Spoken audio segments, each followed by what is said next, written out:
Thank you everyone for coming here, being here. We're celebrating my dad, Steve, and his mother, Gloria. They both passed away. This presentation will be about Steve.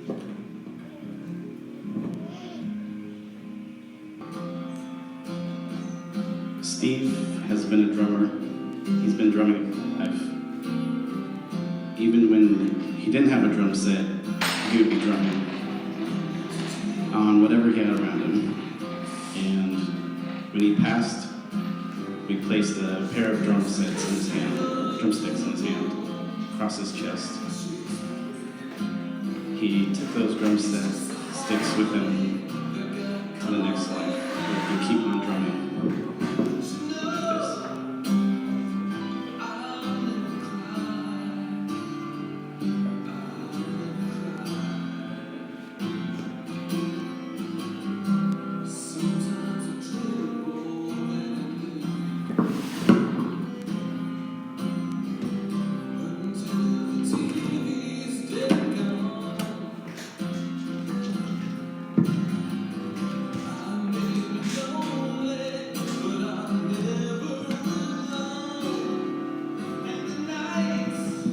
So Steve worked at UPS.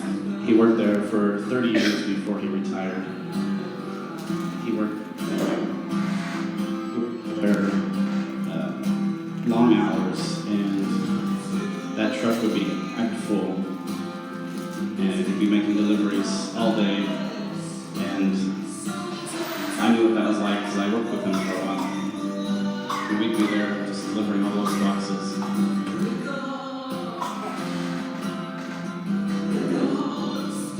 Steve was a loving father who cared about his two sons more than anything.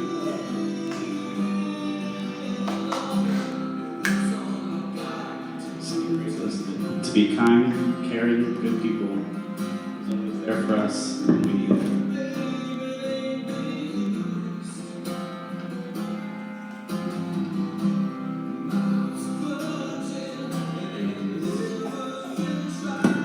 He had this photo of Jason.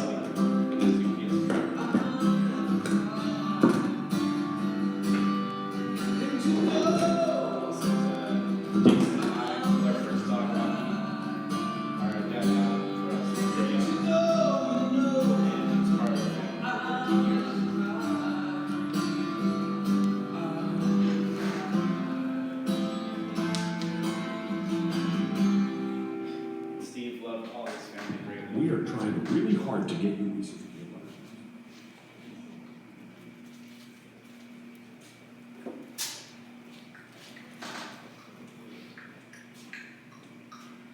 Thank you. I got some of that.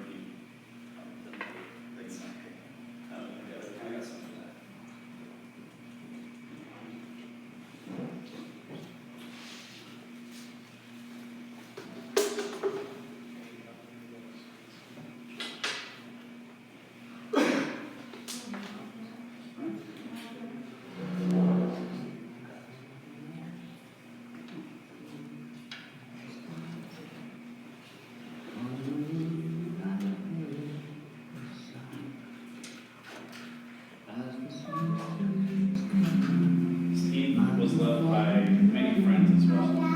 Everyone knew him. He was a great, fun, easygoing, happy guy.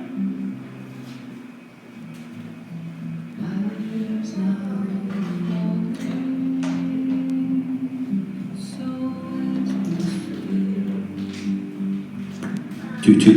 Thank you so much. So here he is with his friends.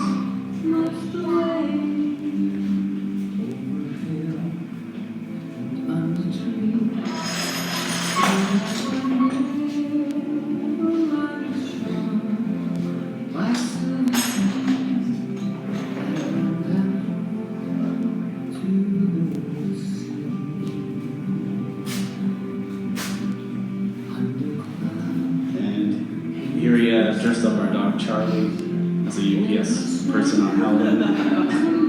And over over here, he dressed up as Bob Ross when he worked at Pino's Palette they painted. And there he is painting. He was an artist. He drew that painting back over there, and as well as that wine bottle.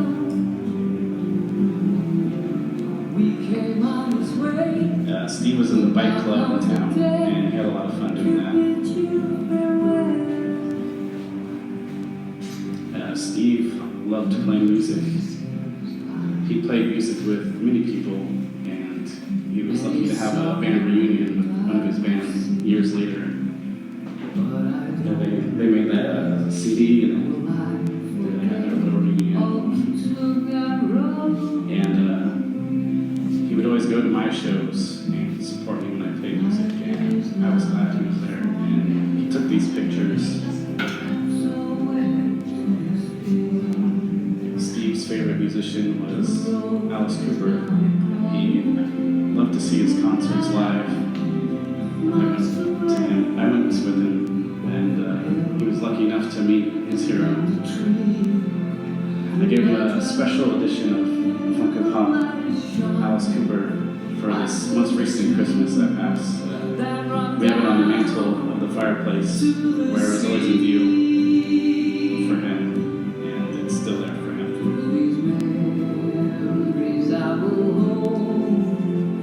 This is his tattoo. He was very proud of it. It symbolized him and his family.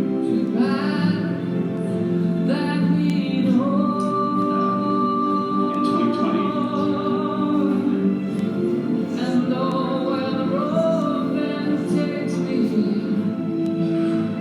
Steve was diagnosed with cancer.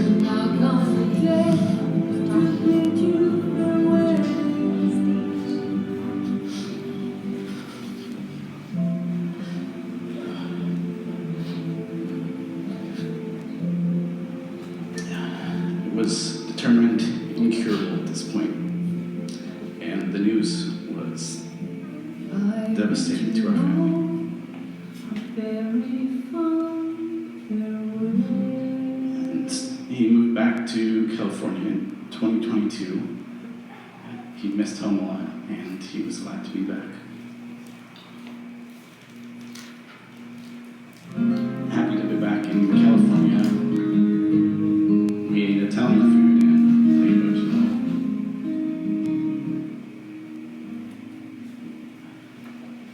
Steve was very strong during chemotherapy. It was hard to go through, but he was always happy and said that he felt fine, no matter what. And me and him would go to the gym and stay healthy.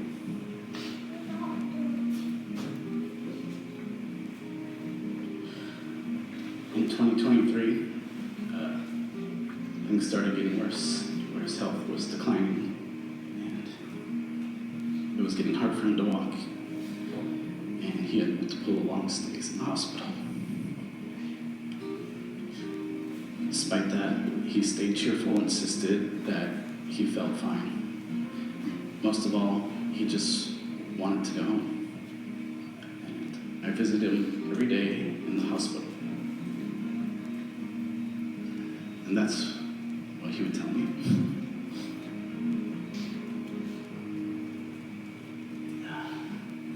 After that, he would be released home on hospice. Jason and I were very busy. We were taking care of him. And when we were young, he took good care of us, and we decided we were going to take good care of him. At times it felt like the roles were reversed and I was his father. But he was taken care of and he was loved. We weren't sure how much time he'd have left with us, but thankfully he made it to his birthday. And we knew it would most likely be his last birthday, and I was determined to make it special for him. He started out the morning with the breakfast of cookies that Jen gave to him. He liked sweets a lot. And this was the dinner. It was an Italian-themed birthday. I cooked the Italian-themed birthday for him, and he had a side of olives and coconut water, which was his favorite.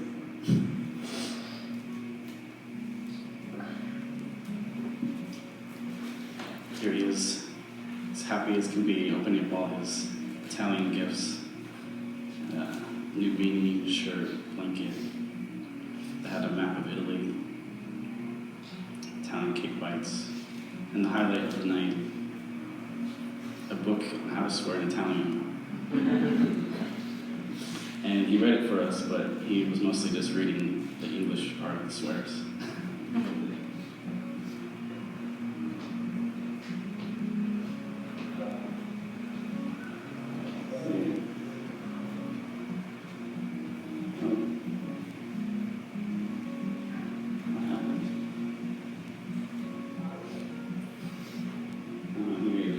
Can't really hear it.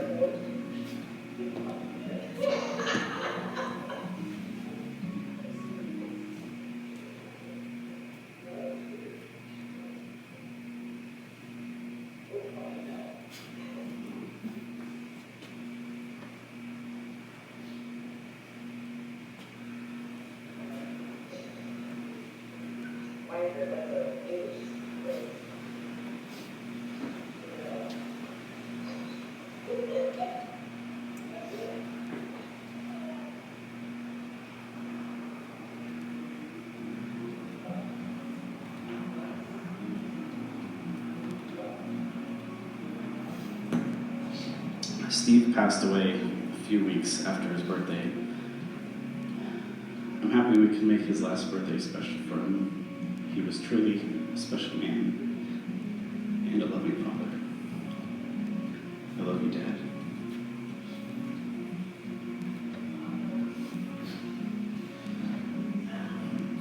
Right before he passed away, I had felt this hole in my heart of loss. I was searching for something that he had given me to make me feel good. And I found this necklace. I read the necklace that he gave me, had words on it. And I felt as though he was saying those words to me in that moment. I stayed there for a while, just holding it and thinking about it. And now I wear it. And I feel as though he's still with me. The necklace says, "To my son, never forget that I love you. Life is filled with hard times and good times. Learn from everything that you can and be the man that I know you can be. Love, Dad."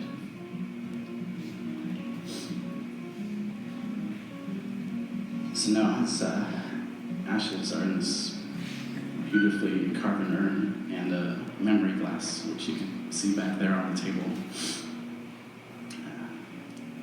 He's home now where he wanted to be. And he can rest now. No more pain.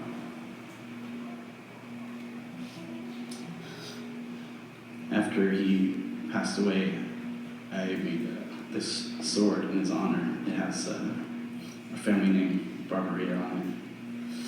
It's back there as well. My father will live on through me, and I'll carry on his memory. Pictures of him. Rest in peace. And that's all. Thank you.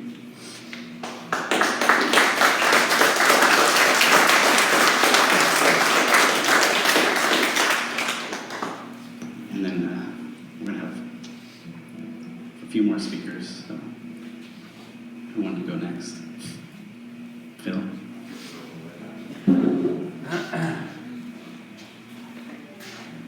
I only have 11 pages. Sorry. You get thinking.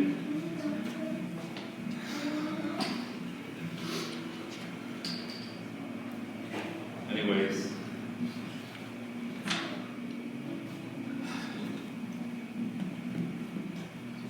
Okay, so I lost my brother, and I lost my mom. So first I wanted to talk about Steve, and just first of all, thank everybody for coming. I really appreciate it. It means a lot to me. And secondly, I just wanted to share some of the moments that I had, maybe that were special to me, things that I knew, that others in the room that knew both my mom and my brother didn't know. So with Steve, there's only 5 pages, and I cut out a lot. When we were young, Steve and I were always together. He was my big brother, and always included me in his activities. We would pass our time riding bikes, playing basketball, roller skating. We played, like many folks, with Legos, Hot Wheels, and G.I. Joes.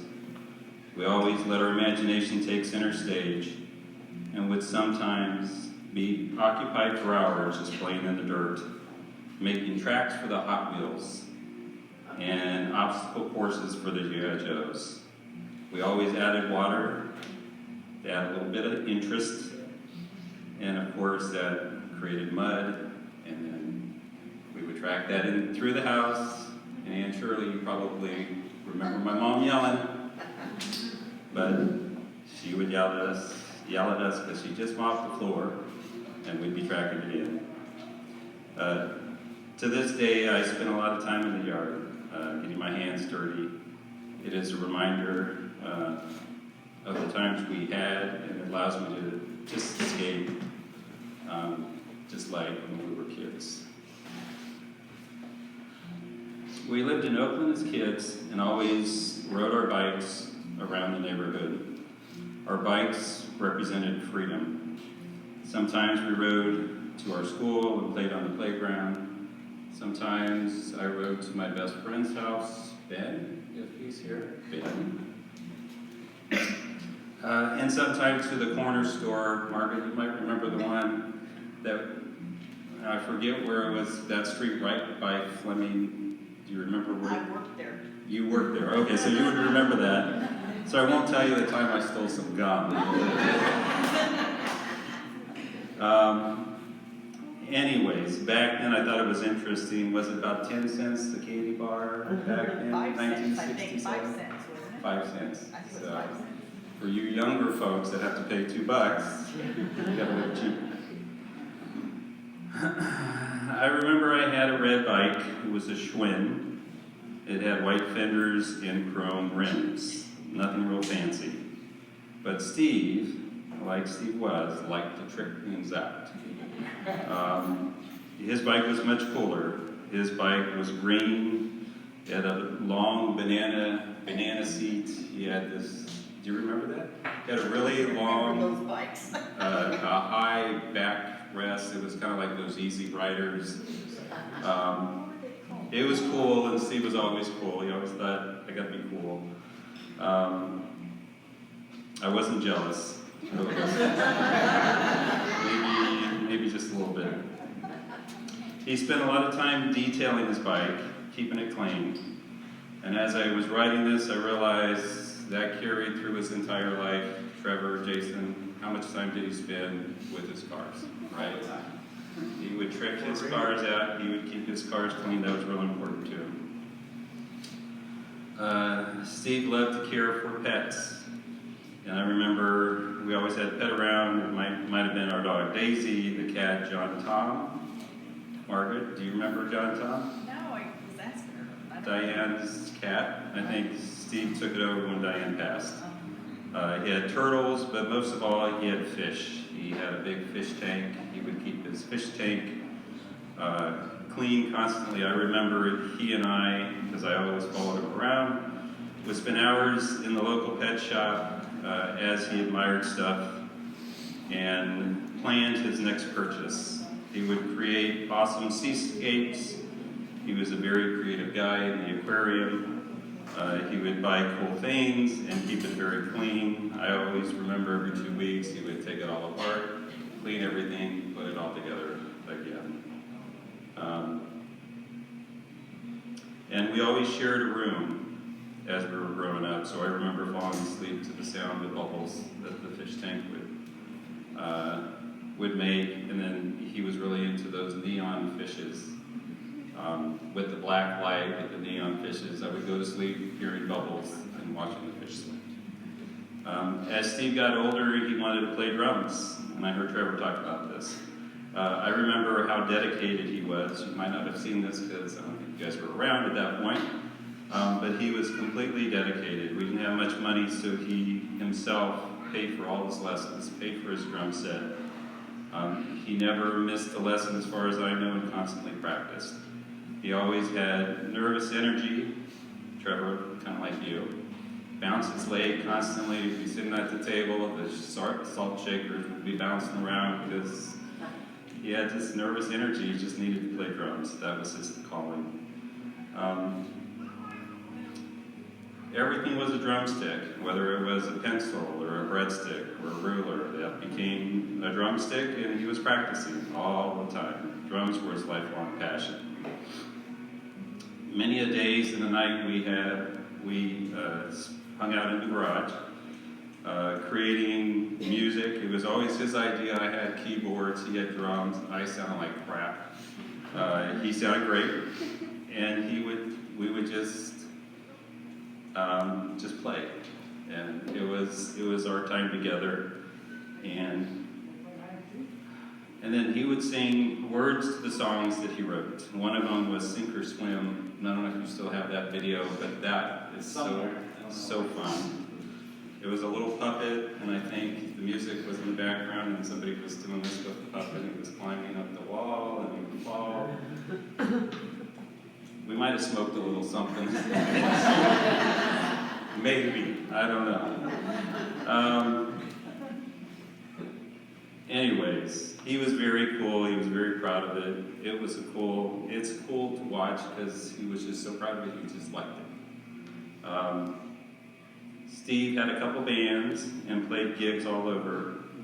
And Ben, you mentioned this today, how you would play with his bands and help them out and all that stuff. Ben's a drummer as well.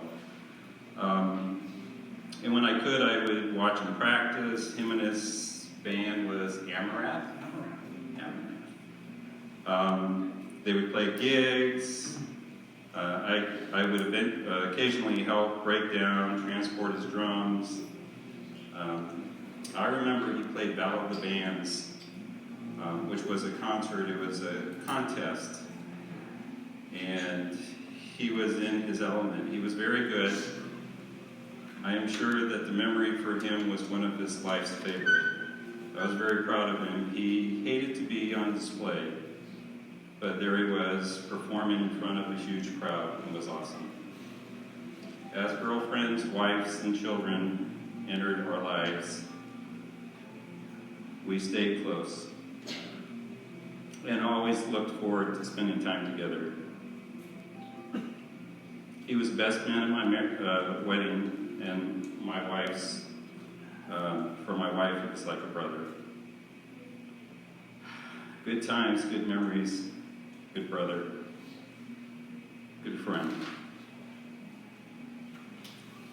So I've got another 6 pages about my mom, who passed 3 months after my brother passed.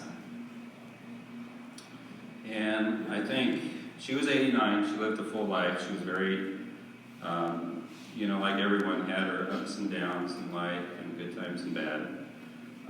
But I wanted to share with you some history that I knew of, and there's a lot of photo albums. I've got an extra box of stuff that kind of breaks down. She was an amazing woman and came from an amazing family, and I have nothing but respect for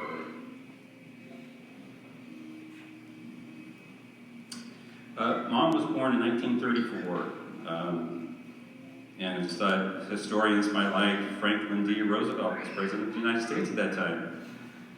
She was born and spent much of her childhood in a small town in Pennsylvania.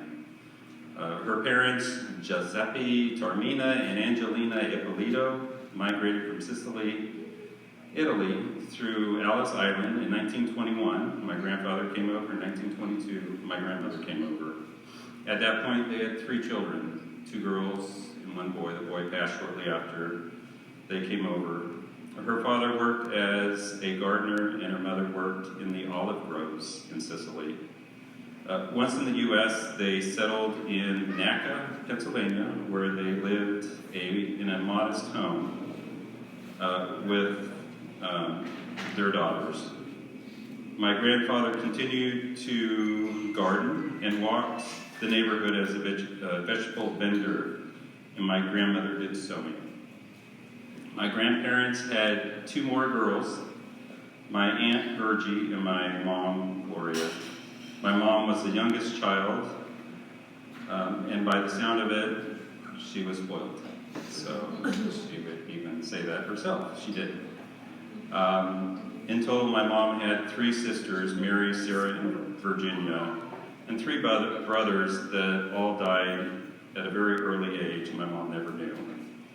The sisters were all close, but my mom always said that she was closest to my Aunt Sarah. She's the one that moved to Tennessee. She was like her second mom. She would always bring her little gifts and toys and spent a lot of time with her. They had a special bond.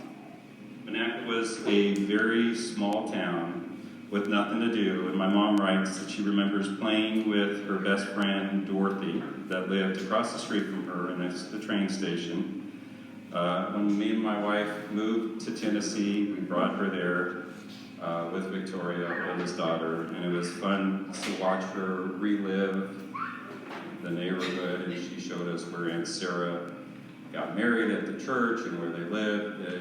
It was just a really neat experience to watch her replay those memories.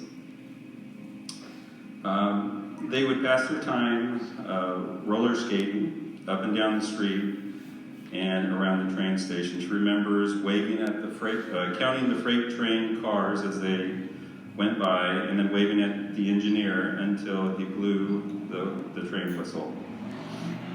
My grandfather eventually opened his own grocery store in Monaco, where the family lived above, and the family helped to run. They would not stay, however. When Mom was 13 years old, the family moved to California, where my grandfather opened a new, larger neighborhood store. Mom didn't want to leave, she writes, Monaco, but eventually enjoyed her new life in Oakland, California.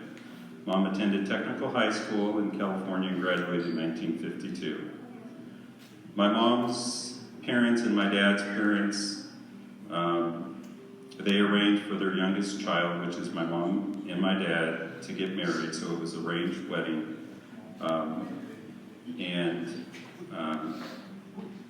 I think what I write here is, after a short time of dating, my mom and dad married in June of 1953, so she graduated in 1952, and then she got married in 1953. I never quite knew if there was true love between the two, but I like to think they did love each other. A couple years of marriage, and at a young age of 21, my mom gave birth to her first child, David.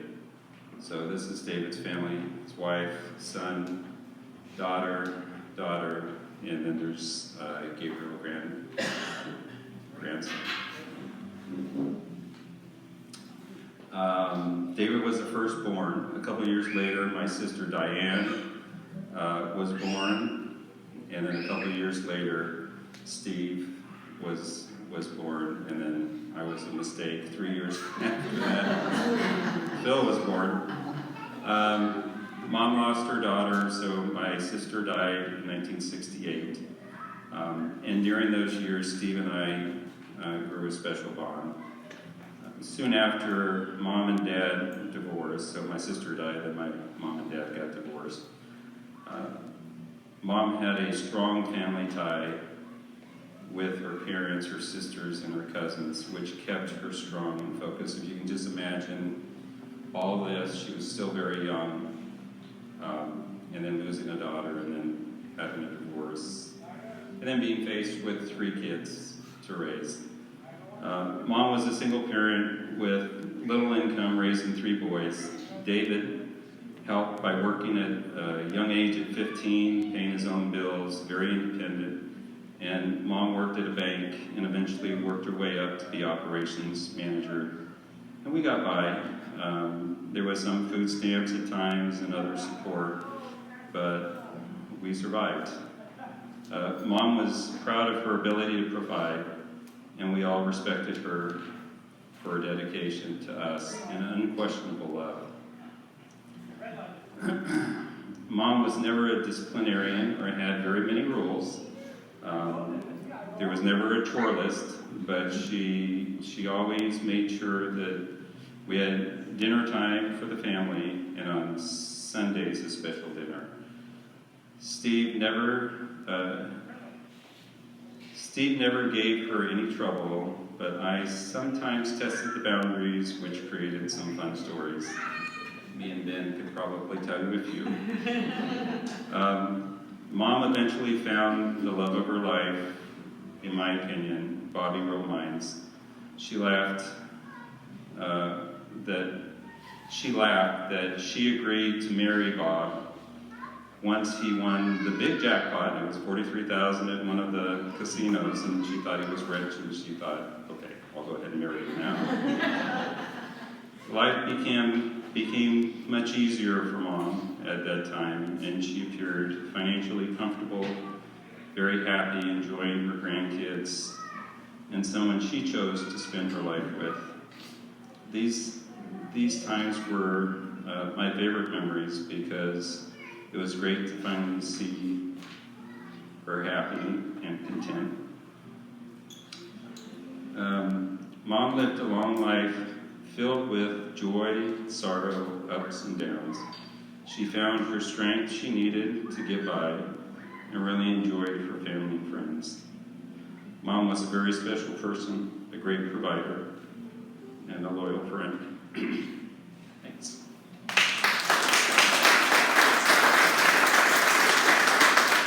Jen?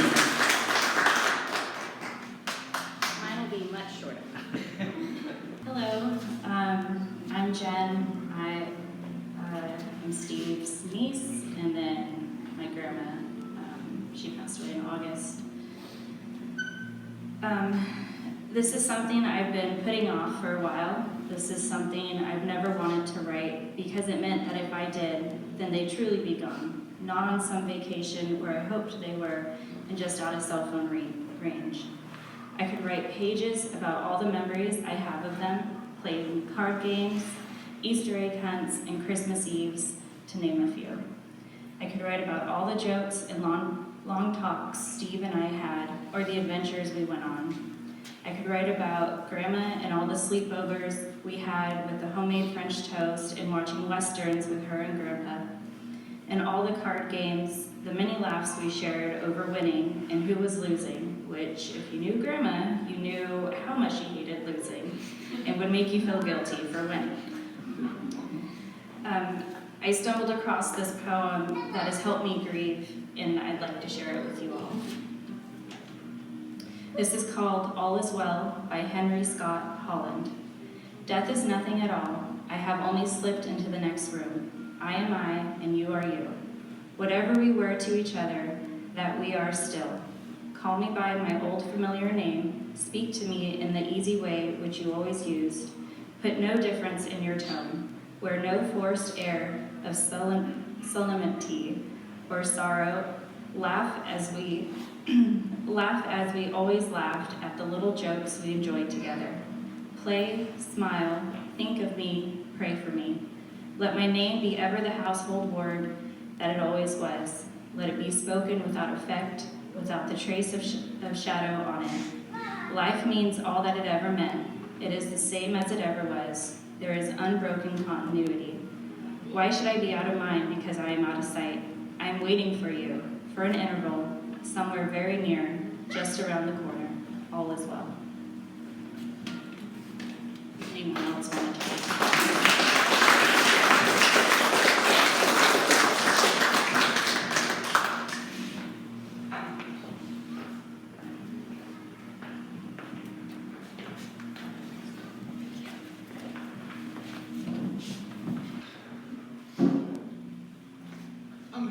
to cry.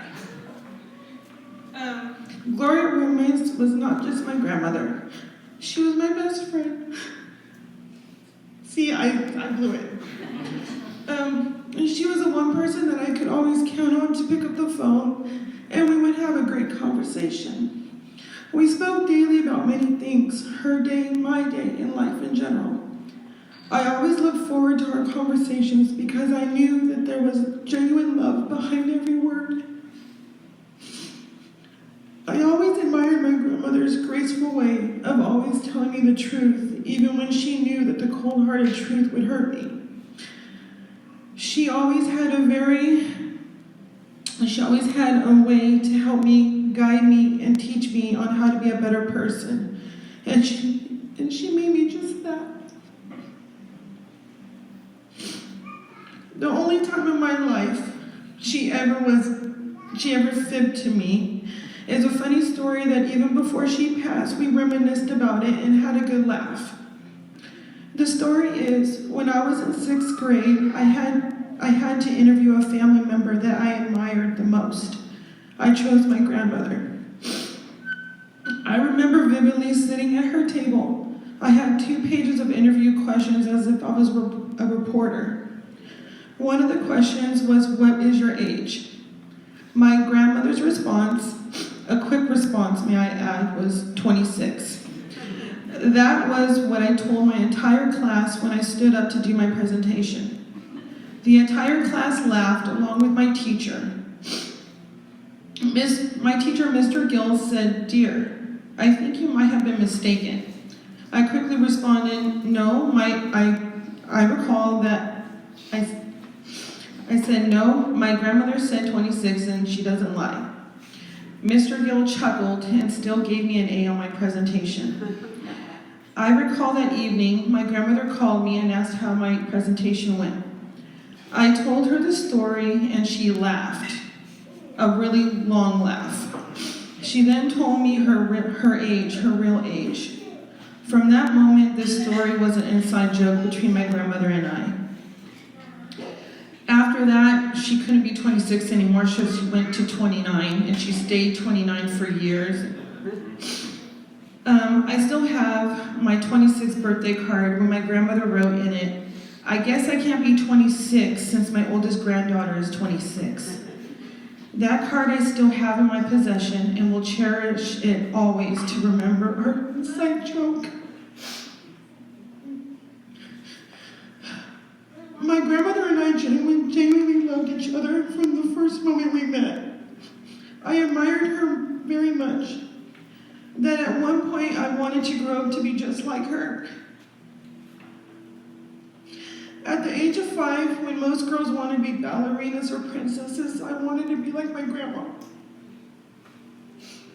I used to beg my parents to visit my grandmother at work. At the time, she worked in Hayward at American Savings. I would visit her all dressed up, and just imagine a 5-year-old girl all dressed up in a dress, hat, dress shoes, and carrying a little purse with nothing in it, by the way.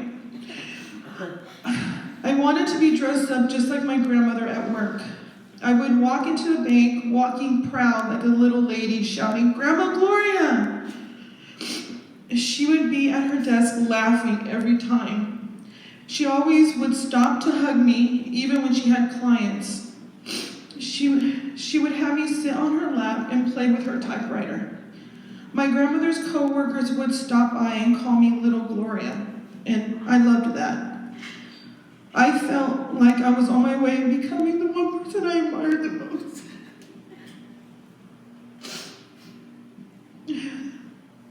By the way, that was another inside joke between my grandmother and I that lasted for years. I know my life will never be the same without her in it. I have pictures and memories that will last a lifetime. Each picture shows a grandmother and a granddaughter in deep admiration for each other. Each memory will forever be recalled as a happy one. For in my 44 years, we made some great memories together. Gloria Romance was many things to many people. She touched the hearts of all that knew her. She loved her family, and she loved her family very much. She will always be remembered to me as an amazing woman with a contagious laugh. She made great cookies, bread, and cheesecake that she tried to hide the recipes for years until I finally got them. She loved hamburgers, fries, and a strawberry shake. She loved playing games, especially canasta. She loved to watch game show channels every day, and she had a memorable way of saying potatoes. I will always remember her as my grandmother and best friend and my admiration. Steve Barbaria was my uncle, and I stand here before you today with a heavy heart, yet filled with gratitude for having such an incredible man as my uncle. His sudden departure has left a void in the lives that have known and loved him the most. Today, as I attempt to put into words the profound impact the loss of Uncle Steve had in the lives of all that knew him, I'd like to share some of my own personal memories and lessons that I learned from this amazing man. There is a saying that moments become moments. With Uncle Steve, those moments were filled with laughter, wisdom, and the kind of love that only an uncle can have for their niece. My uncle knew I liked art, and as did he. So on my birthday, he invited me to meet him in Livermore at Pinot Palette for art and drinks. It was such a fun and memorable experience. He had a princess crown waiting for me on my painting station, and behind my canvas was a message that said, "Happy birthday." That evening, my husband and I had a fun night with my uncle. We had great conversations, lots of laughs, that even we made plans to meet up again for dinner the previous week. We had several times of random restaurants meetings in Livermore, Tracy, and Hayward where we caught up on our dates. Another fun memory I had was when my siblings and I went with my uncle to Cache Creek's casino. We had so much fun spending the day together. We spent hours laughing and patiently waiting to become the next millionaire, by which that never happened, by the way. We may not have walked away wealthy in cash, but we walked away wealthy with a family bond. My uncle would tell me stories about his childhood and my father. He had a way of infusing stories with such humor and life that they seemed extraordinary. My uncle had an unyielding zest for life, a curiosity that made him an adventurer of both the world and the mind.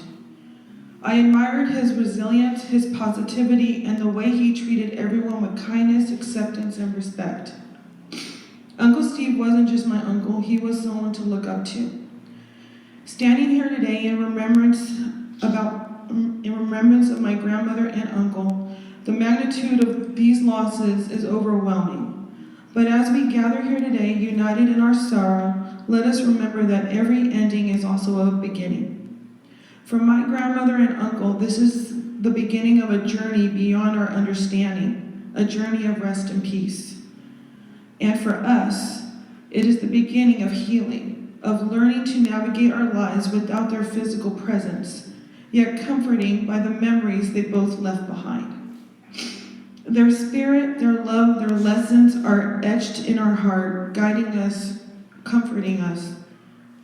In closing, as we bid farewell to Gloria Romines and Steve Barbaria, let us carry forward their legacy of love and strength. Let us find solace in our shared memories, and let us find the courage to move forward, knowing that they are still with us in the stories we share, the values we uphold, and the memories we cherish. Grandma, Uncle, love you.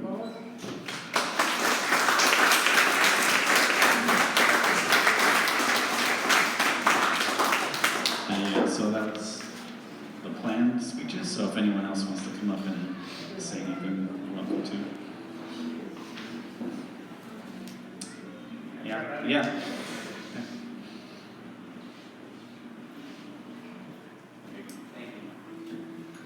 see a lot of new faces in here. I don't think most people know who I am. And I was in one of those pictures up there with Steve. I feel good to see you again. I knew Steve. I became acquainted with Steve back when I was 18 years old. We both started at UPS together. And we worked the night shift at the Oakland building. And I remember right off the bat, we had a kind of kindred spirit. We got along really well just right off the bat. And we did all the things that good friends do. We would play hooky from work and go see rock and roll shows late at night. We would double date. We went out on vacations together. And we did all those great things that friends do. Heck, I remember when my license was suspended, Steve would pick me up every morning at BART, drive me to work with him. And then we'd come back from work, he'd drive me off in the afternoon. But I think the thing that's most important to me and the time that made the most impact on me with Steve, has been mentioned up here, is with the time we played music together. We both had a great love for music. And it wasn't just a love for music, it was this compatibility of music that we had. We both liked the same type of stuff in music, and that's what really took, I think, our musical relationship to another level. We would listen to these obscure bands that even today people don't know who they are. And we would love them. And friends that I have now and family that I have now, they have no idea what that music's about and they can't relate to it. I could always count Steve, knew what it was about, and knew what the thread was for that particular song or that particular band. I remember about 6 years ago, I was walking around in Walmart, and all of a sudden I got a text from Steve on my phone. And he must have been listening to one of these songs, because he's texting me a lyric line to the song. And so I texted him the next lyric line back, and he texted me the next lyric line back. And we did that all the way through until we got to the end of the song, and we were like, this is great, man, we can't believe this wasn't a hit. How come nobody heard about this song? And that was really the relationship we had with music. So it was with Steve and through Steve that I began one of the most memorable times of my life, and that was writing music and playing music with Steve. That was a very special time for me that I'll never forget. And one of the reasons I really wanted to be here today, when Trevor said that you guys were going to have the memorial for him, because Steve is a very special person for me and always will be for the rest of my life. I've heard a lot of nice things said about Steve today, and they're all true. For me, you know, he was a great friend. He was a port in the storm. He was someone that was accessible. He was easy to talk to. When you had a problem, I could go to him and talk to him, and I would drop my defenses, and I could just lay myself out quietly to him. And that's a rare gift for me, at least in my experience. I'm coming up on 63 years old, and I'm coming to know that friendships like I had with Steve don't come around very often, and don't come around very too much in a given lifetime. So I really cherish the time I had with him.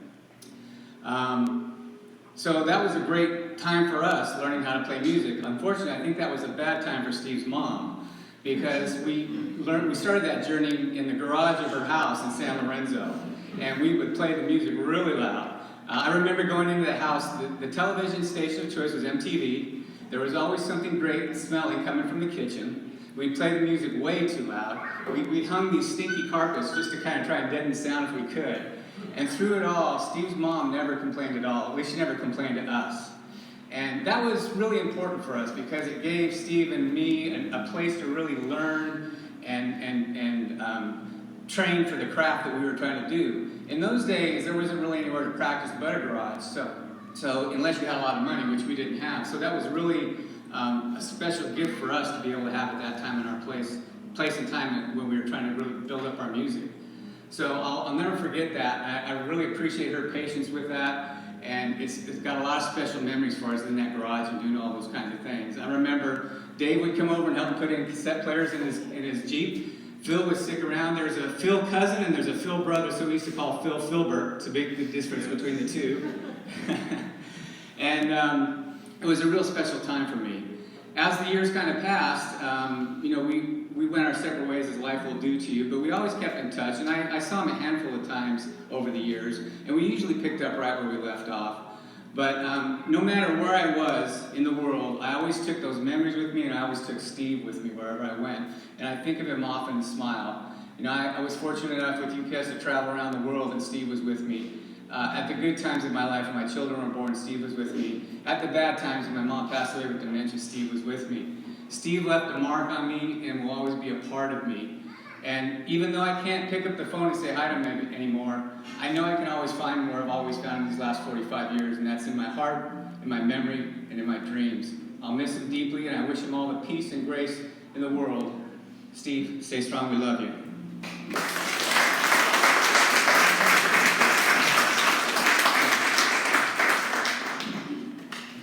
Anyone else?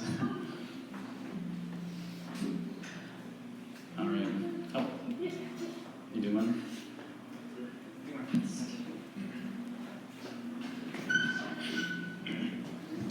I'm not here, so you'll have to forgive me. I'll just tell you what I'll remember most about my grandma and my dad. My grandma was always used to pick me up after school, and I'd go to her house and just hang out for a while until my parents could pick me up. I remember always going back and baking cookies with her. She would always let me help, and I was happy to.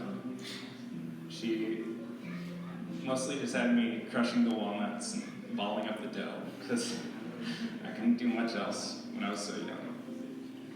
But she was always happy baking, cooking, and I was always happy to be eating whatever she made. I'll always remember her as a very kind and loving grandmother.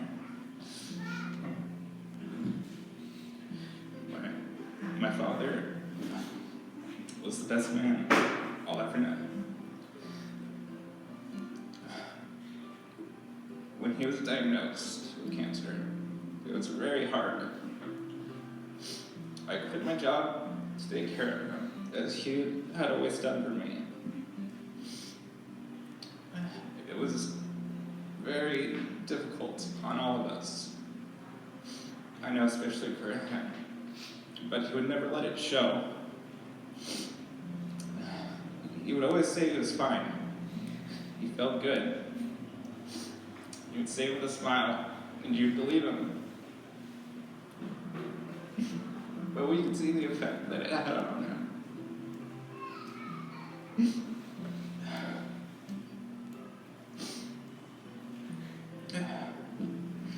As his health declined, he never let up on that. He was incredibly strong.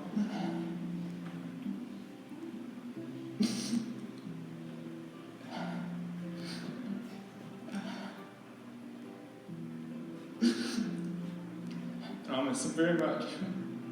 I know that everyone here will. He was a great man who left very big impressions on everyone.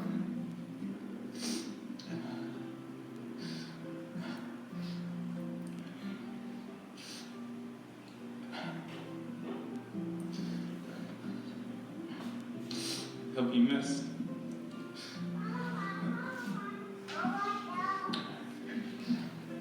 Thank you.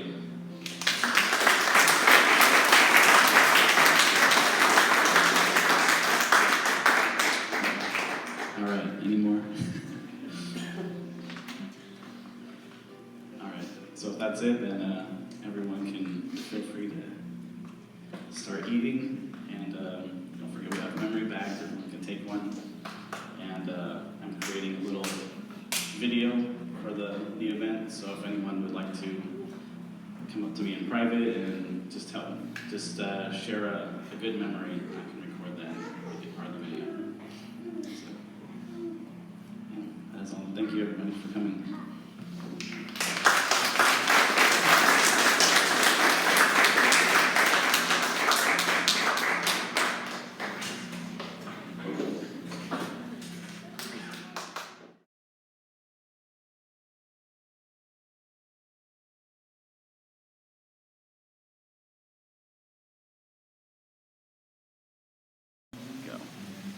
So my memory with Steve that I'll never forget is him teaching me how to use power tools and build a tree house in the backyard of his house and refurbish it. And he taught me how to paint and pretty much use all these tools that I never knew how to use my whole life. And I just felt like it was a big accomplishment in my life. And I know Steve enjoyed it. I'll never forget it. It was a great moment, great time.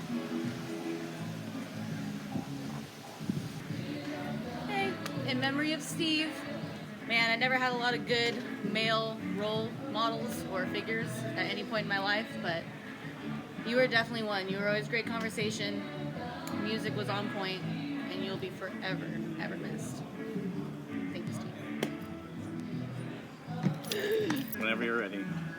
Hey, Steve, I'm sorry I couldn't make it.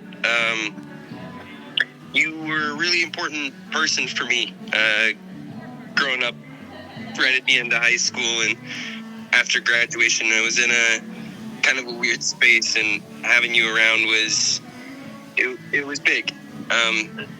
The space that you, Trevor, and Jason provided for me at that time was really important. Thank you. Thank you, Marcus. I remember whenever Steve bought my brother a Camaro that my dad absolutely did not want to have. And the first day that my brother brought it home, my dad absolutely was pissed off at Steve. Steve did it out of the goodness of his heart. It's more like a dad to Aaron. Ready? Hey, it's Alexis. I'm glad that you made two cool guys.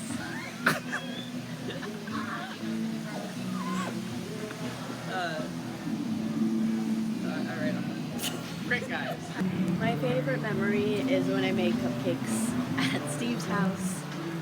And he preserved this cupcake for me and gave it to me as a present on my 18th birthday.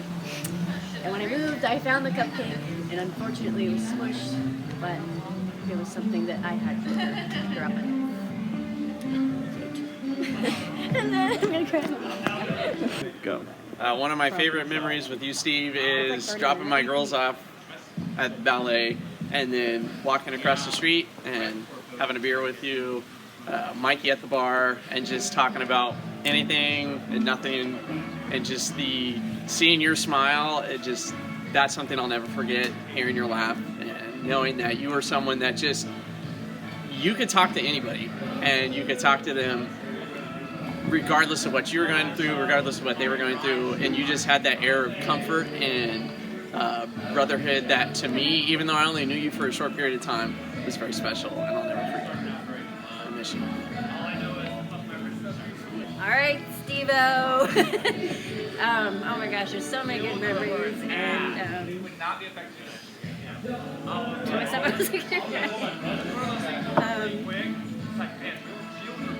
anyways, one of my favorites was like commuting to work together. That was like our alone time to talk, and we would shoot the shit all the time at work and drink our wine in our coffee mugs, and nobody else knew. Except for when I was pregnant. I did not do that when I was pregnant.